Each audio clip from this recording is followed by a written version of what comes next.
네, 안녕하세요. 11월 8일 와플터치. 오늘 함께 보실 본문 말씀은 데살로니가 후서 1장의 내용입니다. 지난주에 데살로니가 전서 1장을 함께 이야기할 때 간단하게 좀 소개를 해드렸었는데, 데살로니가 전서 같은 경우에는 데살로니가 교회 사람들의 이제 신앙생활을 잘하고 있다는 보고를 받고 칭찬도 하고, 또 예수님의 재림에 대해서 좀 오해하고 있는 사람들이 있어서 그에 대해서 오해를 풀어주는 일종의 설명들을 좀 덧붙인 편지가 데살로니가 전서였는데요. 그런데 그 데살로니가 전서가 데살로니가 교인들에게 도착하고 읽혀졌는데, 뭔가 데살로니가 전서 편지를 읽고 그 안에 오해가 더 생긴 겁니다. 좀 일종의 문제가 생긴 거죠. 그래서 바울이 그 소식을 다시 듣고 수개월도 채 지나지 않는 채로 데살로니가 후서를 굉장히 급하게 써서 다시 보내게 됩니다. 그래서 분량도 굉장히 짧고요. 이 중간중간에 내용에 보면은 이 바울이 막 굉장히 내가 이걸 급하게 썼다, 뭐 너는 이거 꼭 들어줘야 된다, 이런 내용들이 좀 나옵니다. 뭐 예를 들면은 내가 뭐 긴급히 이 편지를 쓰노라, 혹은 뭐 내가 너희들에게 이 이야기를 잘 들어줄 것을, 오해하지 말고 잘 들어줄 것을 간청한다라고 뭐 한다든지, 아니면 바울이 내가 너네한테 쓰는 거 오해하지 말고 들어, 내가 이거 직접 친필로 쓰는 거야, 뭐 이렇게 표현을 한다든지, 바울이 이 오해를 풀려고 노력하는 그런 노력이 보이는 편지가 데살로니가 후서의 내용입니다.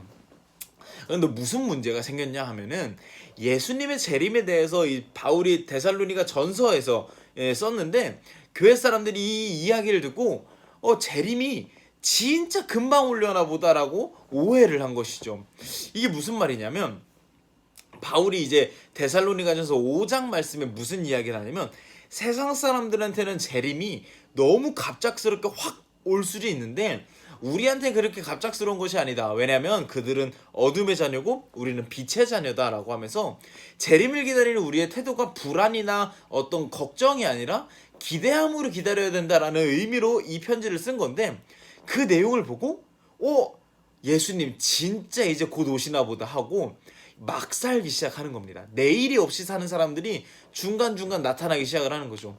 일터에서도 뭔가 막 지내고 뭐 상사고 뭐고 막 한 다음에 뭐 일도 쉽게 관둬버리고 뭐 이렇게 살아가는 사람들이 이 교회 내에 점점 늘어나게 되는 것이고요. 이런 사람들 뭐 어떻게 하겠습니까? 일자리도 없고 한데, 교인들이 점점 이 사람들에 대한 부담감을 느끼면서 교회 내에 어떤 분란이 생기기 시작을 했던 것이죠. 이걸 보면서 들었던 생각은, 아무래도 좀 편지니까, 면대면으로 가르친 것이 아니니까 이렇게 오해가 생길 수 있다라는 생각이 들었고요. 바울은 이 오해를 풀기 위해서 데살로니가 후서를 적게 된 것입니다. 이런 데살로니가 후서의 어떤 전체적인 밑바탕을 보면서 좀 저와 여러분이 같이 좀 생각해 봤으면 하는 부분이 있는데요. 그것이 무엇이냐면, 우리가 하나님을 또는 하나님의 말씀을 대하는 데 있어서 우리도 면대면으로 접하고 있는가를 좀 돌아봤으면 좋겠다라는 생각입니다. 신앙생활은 특히 이제 교회 혹은 이제 뭐 큰 교회라고 하는 한 기차를 타는 것이 아니라 자전거를 타듯이 해야 한다라는 이야기가 있습니다.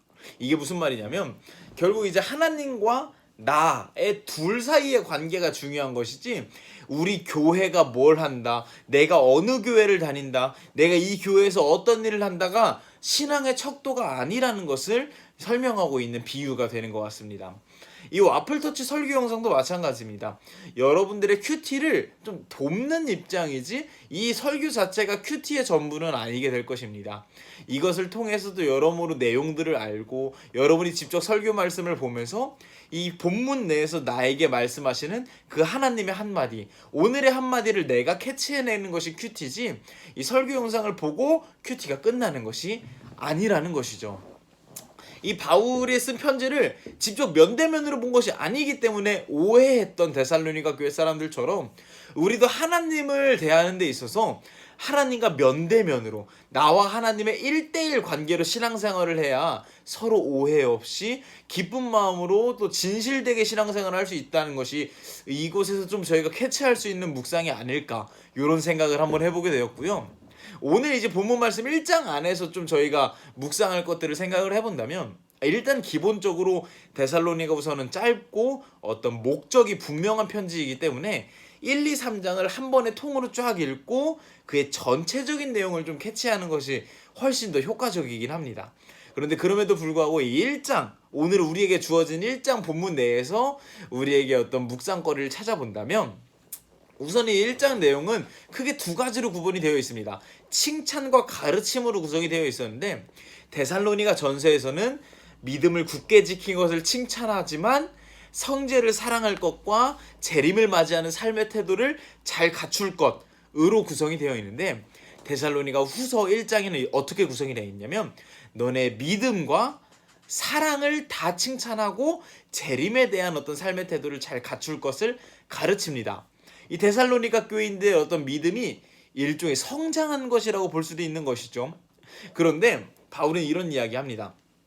믿음도 잘 성장했고 너네 형제들 사이에 서로 사랑하는 것도 너무 잘하고 있다고 들었다. 너무너무 칭찬한다. 그런데 이것이 곧 재림을 기다리는 예수님을 기다리는 우리의 삶의 태도로까지 나가와서 어떤 삶에서 잘 발휘가 되어야 한다라고 이야기하고요.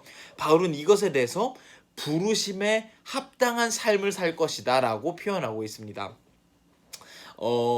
우리 이제 뭐 믿음과 사랑이 하나님 안에서 잘 자라는 것 너무너무 중요합니다. 그런데 믿음과 사랑이 잘 자라는 것 뿐만 아니라 더더욱 중요한 것이 무엇이냐면 하나님 안에서 잘 자란 믿음과 사랑이 실제로 삶 가운데 발휘가 되는 것이 정말 중요하다라는 생각이 듭니다. 이 우리가 교회 안에서 또 하나님과 아까 말씀드렸던 것처럼 면대면 관계를 통해서 자라난 나의 믿음과 사랑이 교회 안에서만 혹은 내 내면 안에서만 발휘되는 것이 아니라 실제 삶에서 발휘될 때 진짜 완성된다라는 생각을 여러분이 가졌으면 좋겠다라는 생각이 듭니다. 오늘 저와 여러분이 함께 나눌 두 가지 이야기했습니다. 첫 번째는 하나님과 말씀 앞에서 우리가 좀 면대면으로 설 줄 알아야 한다. 1대1로 정말 제대로 된 나 개인의 신앙생활을 좀 할 줄 알아야 한다 라는 묵상을 저희가 함께 했고요. 두 번째는 나의 믿음과 사랑이 실제 삶에서도 진짜 발휘될 때 정말 진정한 사랑, 믿음의 완성, 사랑의 완성이 된다라는 것을 우리가 생각해 봤으면 좋겠다라는 것을 말씀드렸습니다. 이 두 가지 묵상이 우리의 삶 가운데 잘 적용될 수 있기를 소망합니다. 감사합니다.